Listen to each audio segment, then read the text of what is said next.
Boa tarde, estamos começando de novo aqui a nossa, nossa programação, digamos assim, de segunda-feira. É uma pequena conversa que alcança alguns dos amigos aqui. E até pedir desculpa pela voz que não está das melhores, não é? Algumas reflexões aqui que vamos ponderar, né? Eu acho que a, esse programa, na verdade, ele tem que ser pensado única e exclusivamente pela lógica do Lula livre, né? Ontem completou um ano da prisão que eu considero arbitrária, injusta, sem provas e que cumpre uma estratégia política, não é? De colocar o país na subordinação, não é? Na subordinação, uma espécie de neocolônia, na verdade, do presidente Lula. Então nós tivemos uma jornada aí nesses últimos dias, né, de atividades, né, tanto do PT quanto do PSOL, do PCdoB e inclusive de setores do PDT, do PSB e de ambos os movimentos sociais, fazendo debates pelo país, compreendendo, né, que nós precisamos da soltura do presidente Lula para restabelecer o processo democrático nesse país, né? Todos sabem, as pedras da esquina, né? Elas sabem, as pedras da rua, elas sabem que se o presidente Lula fosse candidato a presidente ano passado, ele venceria as eleições. As pesquisas indicavam isso. O Lula tinha 40% das intenções de voto, né? Votos válidos muito perto de 50%, né? O que poderia caracterizar no processo de construção e de campanha um pequeno crescimento que poderia levá-lo a vencer as eleições em primeiro turno, né? E na verdade, então nós tivemos o seguinte, né? Nós tivemos uma série de arbítrios sendo cometidos, não é? O primeiro deles, a gente precisa voltar, porque a gente precisa entender sempre, eu vou cansar de falar e repetir, e as pessoas podem até se enjoar disso, mas é fato, né? O Brasil, de 2003 a 2014, viveu um avanço gigantesco. Um avanço gigantesco. Daí agora vai vir o processo eleitoral da UFFS, que eu talvez farei uma live específica disso esta semana, ainda preciso avaliar em que sentido, não é? A Universidade Federal da Fronteira Sul, por exemplo, ela é fruto de algo que foi construído nesse processo, que é o REUNE, né? A expansão do acesso ao ensino superior, ela se materializou nesse processo. Aqui está começando a minha prima, né, a Sandra. Boa tarde para ti também, Sandra Borsoi. Ah, nesse processo do REUNE, por exemplo, a questão da interiorização e do acesso ao ensino superior é uma marca gigantesca de quanto a política pública chegou nas pessoas. A política habitacional para o meio rural é algo espetacular para a agricultura familiar aqui da nossa região, dos nossos municípios. Eu que sou de Cordilheira Alta, vivo em Guatambu, mas sou de Cordilheira Alta, tenho uma relação com o meio rural de Chapecó, o meu sogro, não é?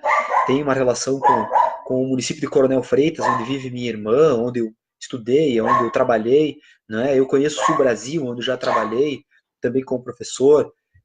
Conheço praticamente todos os pequenos municípios aqui do oeste de Santa Catarina, a pequena agricultura familiar e a importância da política de habitação rural, a importância do programa de aquisição de alimentos, a importância da expansão do Pronaf, né, e do rebaixamento do seu juro e as outras linhas de Pronaf, né? E o Brasil avançou, né? Eu lembro quando eu trabalhava lá na Metalúrgica Gasparim, em Coronel Freitas, um salário mínimo era $68, não é?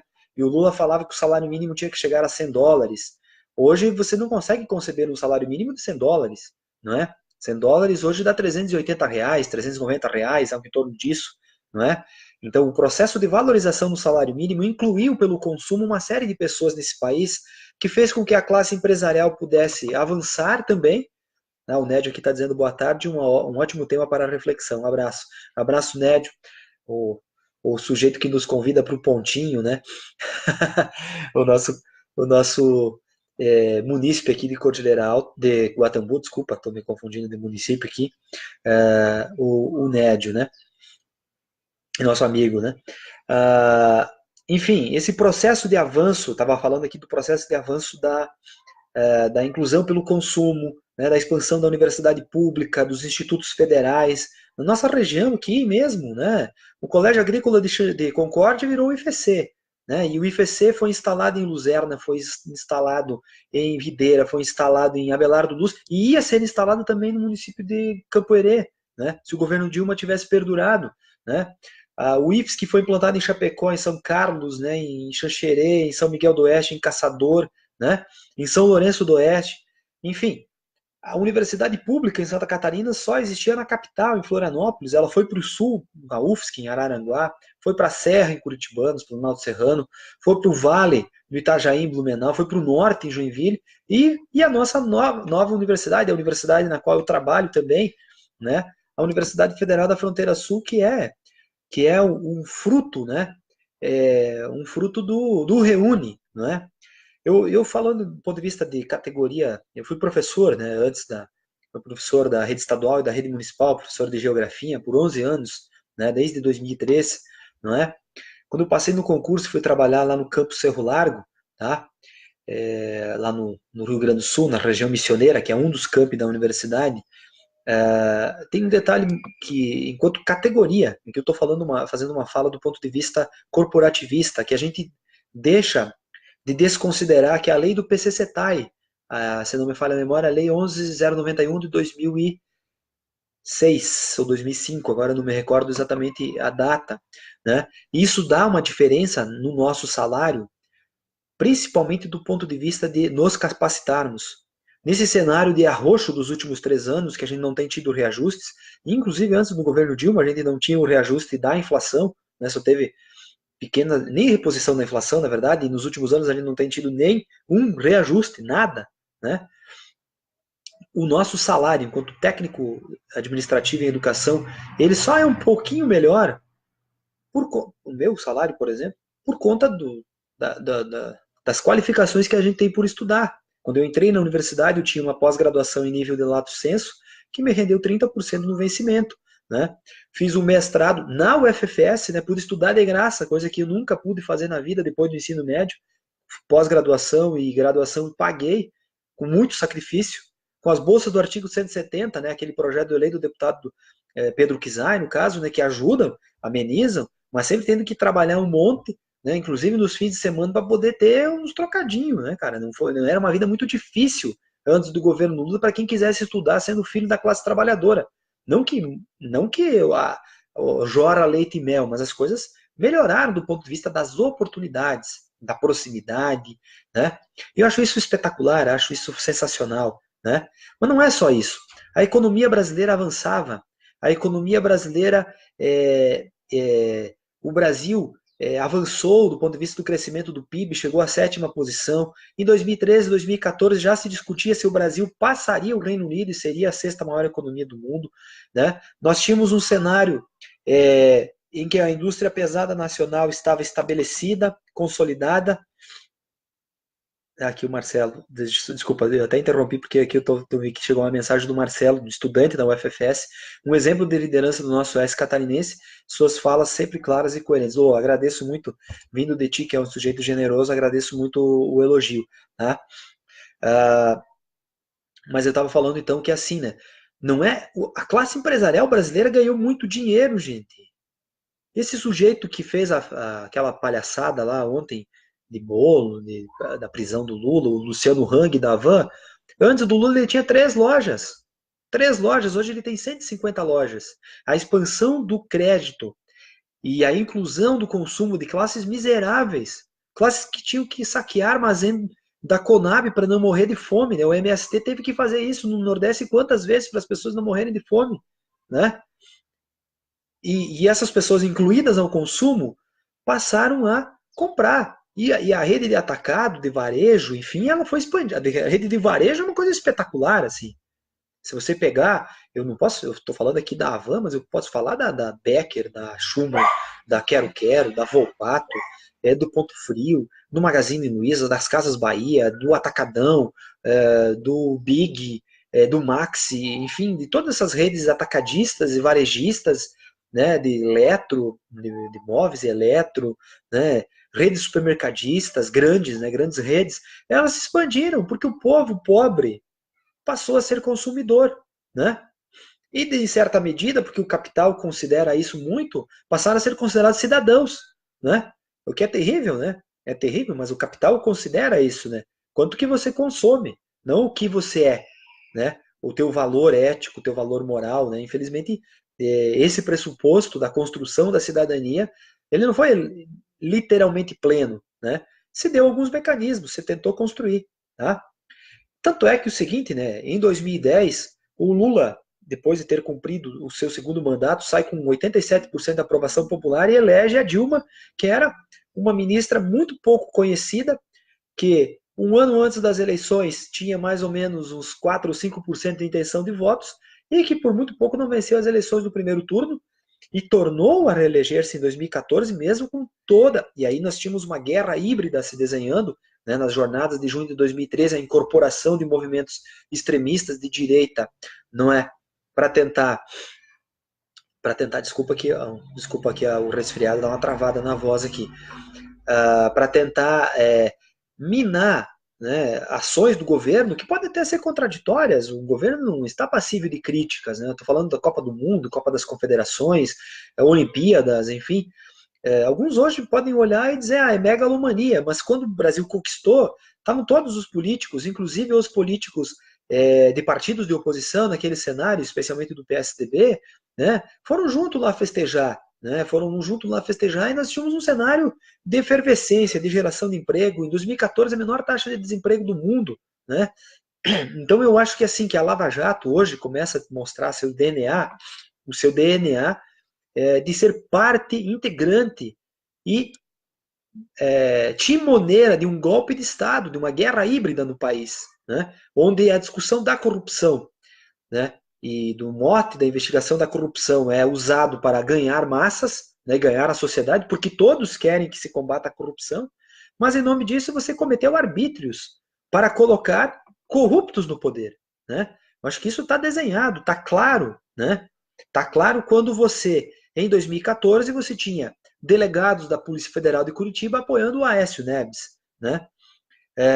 Os movimentos de rua de 2015, né, as marchas verde e amarelo puxadas pelo MBL, vem para a rua com a camiseta da CBF, né, elas diziam somos milhões de cunhas, né, que foi o presidente da sessão do impeachment, do golpe contra a presidente Dilma, porque hoje ninguém consegue explicar o que é pedalada.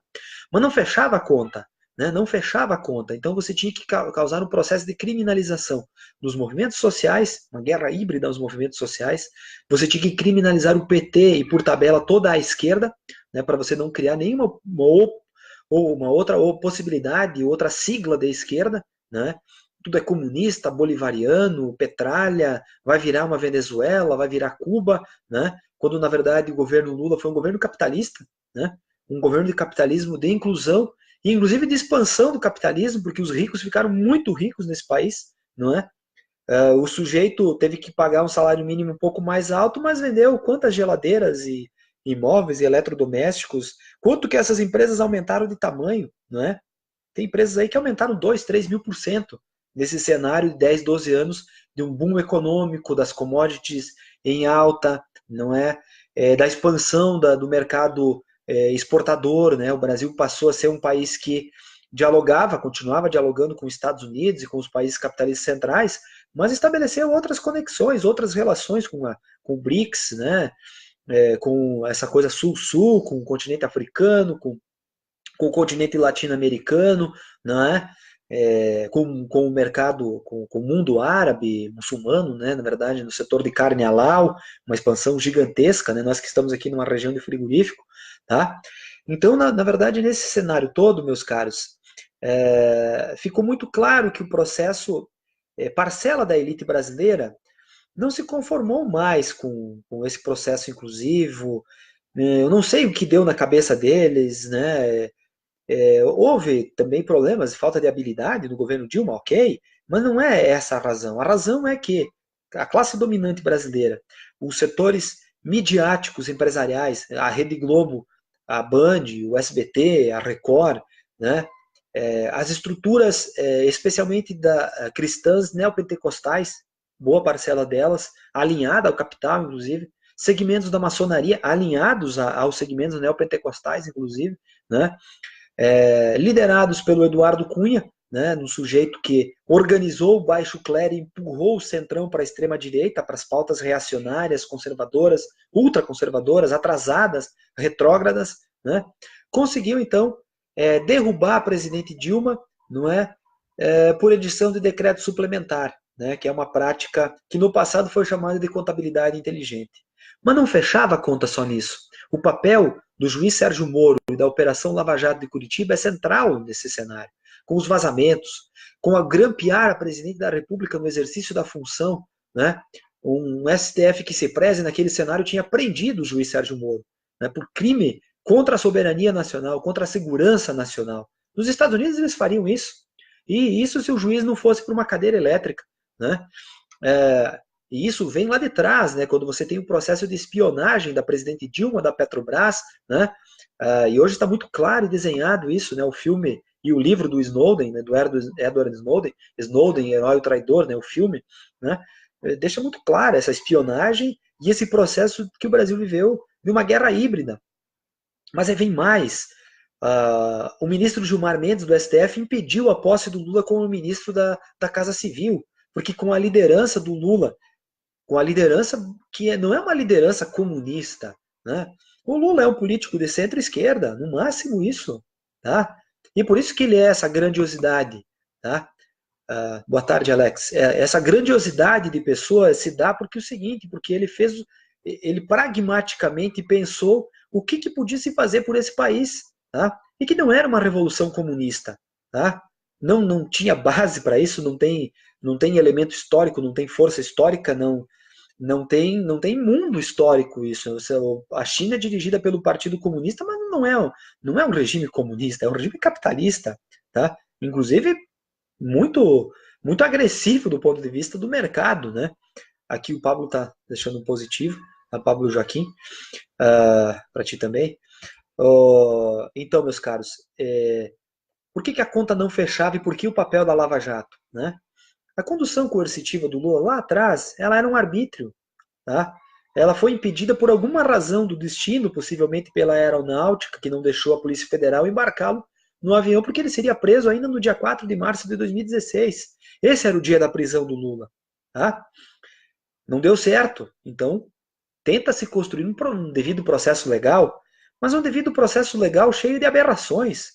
Né? Tá aí agora, se delação vale, existe delator aí dizendo que cada delator que mudou a sua opinião lá na delação da JBS, né? Da JBS não, desculpa, da OAS, do Léo Pinheiro, que foi quem acabou entregando, digamos assim, numa delação para poder sair da cadeia, o Lula, né? Nós tivemos ali, então, uma insinuação de que eles têm, esses consultores da OAS teriam recebido 6 milhões cada um para mudar de opinião. Né? Aqui o Silvio Antônio Dil. Boa tarde, muito bom suas análises de conjuntura política e social. Obrigado, Silvio. Então, meus caros, retornando aqui. Aí nós temos assim, né? Aí nós temos todo esse processo correndo do triplex, né? Todo esse processo, né? De que supostamente o triplex, né? Teria sido, então, parte de propina, de lavagem de dinheiro de propina, relacionado ou não relacionado à Petrobras, porque, na verdade, o Moro não consegue associar isso. Né? E ao não associar isso, ele nem juiz natural do caso não é, porque o triplex fica no Guarujá, que é o estado de São Paulo, a Justiça Federal do Paraná fica no Paraná, Curitiba, é um outro estado. Tá, só para continuar aqui, o povo comprou a ideia do comunismo dos norte-americanos, olha, somos um reflexo nos Estados Unidos na maneira burra de pensar sobre o comunismo. Na verdade, assim, o perigo do comunismo foi plantado também em 64, né? Essa ideia do espectro comunista, né? Naquele cenário ainda até se entende, né, que você tinha a União Soviética. Hoje você não tem um comunismo operando, né? Não há. Os partidos de esquerda são basicamente quase todos eles, né, reformistas, sociais-democratas, né, dos partidos de esquerda e centro-esquerda, né? Mesmo os partidos comunistas e socialistas não têm do ponto de vista da construção dos seus programas plataformas comunistas e socialistas. Não, meio bizarro isso, né? Eu concordo contigo que existe uma construção norte-americana, estadunidense, né, no processo, né.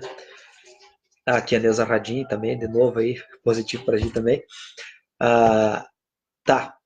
Aí o que que acontece, né, pessoal? Aí você vem com o devido processo legal, assim, ok, tu tentou formalizar, mas assim tu tem uma série de arbítrios, né? Uma delas, por exemplo, é que sempre se negou a defesa do Lula o acordo que a República de Curitiba fez com a Odebrecht. E agora parece que também vão levar uma grana, como estava lá aquela ideia de receber uma grana pesada do acordo que a Petrobras paga na Justiça dos Estados Unidos, uma bolada ali de 2,5 bilhões. E aí, como é que fica? Se tudo que um delator fala, e o que o Tacla Duran fala lá da Espanha, né, que existe um mercadão de delações em Curitiba, né, inclusive nomina os escritórios de advocacia. Então vamos levar em consideração também isso, né? O fato é que a prisão do Lula, né, ela é um atropelo. Ela é um atropelo do ponto de vista, inclusive, da ideia do trânsito em julgado. O STF toma uma posição covarde e amedrontada, muito possivelmente tutelada por tweets de generais, porque as pessoas estavam vendo, ó, se o Lula continuar na rua, pode até prender ele vai fazer o sucessor dele, as caravanas. Vocês lembram das caravanas? Ele foi para o Nordeste, foi um absurdo, assim, o povo nordestino parando os ônibus na rua, olha aqui, ó, vem aqui, que você é tratado como uma figura sacrossanta, né? Um novo Padre Cícero, e talvez com mais dimensão social ainda, tá? Mais dimensão social ainda, porque foge do aspecto religioso, tá? Pablo Joaquim tá puxando o Lula livre, é isso aí, Lula livre, tá? Mas aí os caras disseram, é só no Nordeste. Aí o cara vem para Minas e é a mesma coisa, Minas, Rio de Janeiro, grandes atos gigantes, Espírito Santo. Aí o cara vem para a caravana no Sul, aqui teve as arbitrariedades, a violência desmedida dos bolsonaristas, né? Pedrada, tiro, mas independente disso, grandes públicos, aqui em Chapecó estava lá, né? No final de março do ano passado, né? A praça lotada embaixo de chuva. Porto Alegre, grande ato. Curitiba, grande ato. Né? Santa Maria, um ato gigantesco lá na área que foi a fazenda lá que foi entregue para ocupação urbana, para assentamento urbano, né? Enfim, todos os lugares, grandes públicos, muita gente circulando, muita gente apoiando, mesmo aqui no Sul. Mesmo aqui no Sul, onde há uma resistência maior a isso, como negar, né? Então, aí o que os caras fazem? Muda a prerrogativa do trânsito julgado, prende, mas independente disso, o povo vai para a militância, os movimentos sociais vão, 50 mil pessoas vão a Brasília e registram a candidatura de Lula com Haddad de vice. E vamos tocar até onde dá, né? O que acontece naquele cenário todo, meus caros? Naquele cenário todo acontece que é o seguinte, né? O cara estava preso, o cara estava quase posto incomunicável e o sujeito só subia nas pesquisas e ele ia ganhar a eleição no primeiro turno. E aí o que é que a justiça faz? Diferente do que fez em vários outros processos, ele barra a candidatura, não deixa o recurso final e tal, ele barra a candidatura, fazendo uma interpretação da lei da ficha limpa que é questionada por vários segmentos do mundo jurídico. Não sou eu não domino o direito, então não quero aqui fazer de sabe tudo, né? Eu me valho do que juristas destacaram. Né? O contraditório também existe, mas eu estou balizando que. E também existem fatos, né? Outras candidaturas que na mesma condição continuaram sendo candidatas. Então, aí o que vem no cenário todo aqui, barra-se a candidatura, mas independente disso, você continua uma guerra híbrida contra a candidatura de Haddad e Manuela, uma série de mentiras. Quem é que não vai lembrar da camiseta que a Manuela estava usando, que os caras adulteraram para Jesus é travesti, uma fake news? Quem é que não lembra das fake news de que o Lulinha era dono da Friboi, que tinha fazenda no Pará, que não sei o que era dona da Big Frango, que vinha comprar terra, que a filha da Dilma era dona da Havan, da Havan, olha só. Ou que o Haddad ia legalizar o incesto, ou da mamadeira de piroca, ou da ideologia de gênero, ou do kit gay. Uma quantidade gigantesca de mentiras que se desdobraram na construção desta candidatura, deste atual presidente, desta aberração política que se chama Jair Messias Bolsonaro. Essa desgraça nacional que é o governo Jair Bolsonaro. Uma desgraça nacional. Esse é o nome que tem que ser dado. E me desculpe quem é, inclusive aqui na instituição a gente tem, inclusive apoiadores dele, inclusive supostamente uma candidatura dele, né? Mas independente disto, nós temos uma aberração de governo. Uma aberração de governo. Caiu o ministro do MEC, né? Uma desgraça, o Vélez Rodrigues, e aí assume um sujeito que é obscurantista igual. Só que agora a gente tem dificuldade de falar o nome dele, é Abraham Weintraub, alguma coisa assim, né? Um nome meio judeu ali, acho que deve ser judeu, inclusive. Mas independente disso, não se trata disso, não sou antissemita, não, muito pelo contrário, tá? É assustador, é assustador. Uma candidatura construída com base nas mentiras, na disseminação das mentiras, né? Num governo que hoje diz que vai diminuir o Estado, portanto nos afeta diretamente, tá? Que o Pablo está dizendo que é vergonha para o Brasil ter um presidente como o Bolsonaro. Eu concordo plenamente, Pablo. Concordo plenamente, tanto é que quando você conversa com um estrangeiro, eu conversei com um argentino, que é eleitor do Macri, é eleitor da direita lá na Argentina, e ele entendeu tudo. Ele entendeu o que aconteceu no Brasil. E ele mesmo, a interpretação que ele faz é que o Brasil elegeu um maluco, porque tomou uma facada, né? A interpretação que ele faz, né? Uma interpretação um tanto simplória, mas que tem uma relação, né? Que tem uma relação, né? Aquela facada, que alguns dizem que pode não ser, eu continuo acreditando que foi uma facada, porque alguém, no seu impulso, resolveu.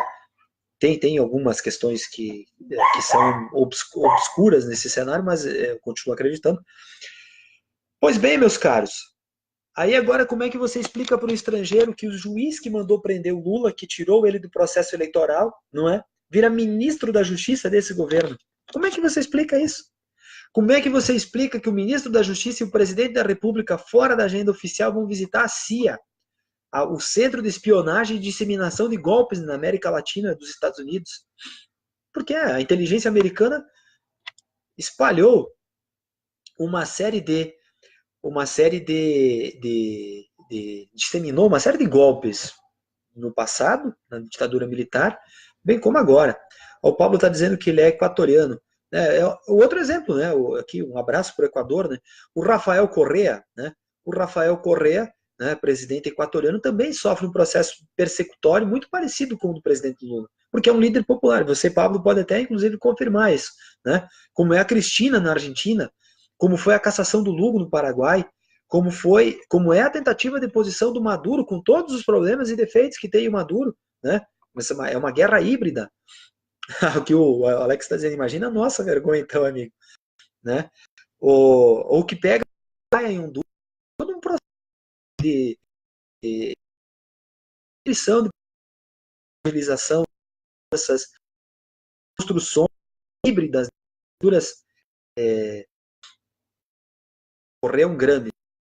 Possivelmente também é uma grande liderança do Equador para possivelmente com alguma semelhança do que eu conheço de geopolítica, com alguma semelhança ao Lula no Brasil, que é o melhor presidente da história brasileira, né? A Sandra aqui está dizendo que é verdade, Paulo, está concordando contigo, né? Meus caros, e aí assim, nós temos nesse cenário todo, então, a prisão do Lula completando um ano, mas não morreu a esperança, né? Não morreu o sonho daquele país inclusivo, daquele país do Reúne, daquele país do PCCETAI, né? Estou falando agora como corporativista, né? Como categoria, né? Corporativista é um termo ruim, né? Corporativistas vão deixar para os Dallagnol e Moro da vida, no caso, né? Os Marajás da República, no caso.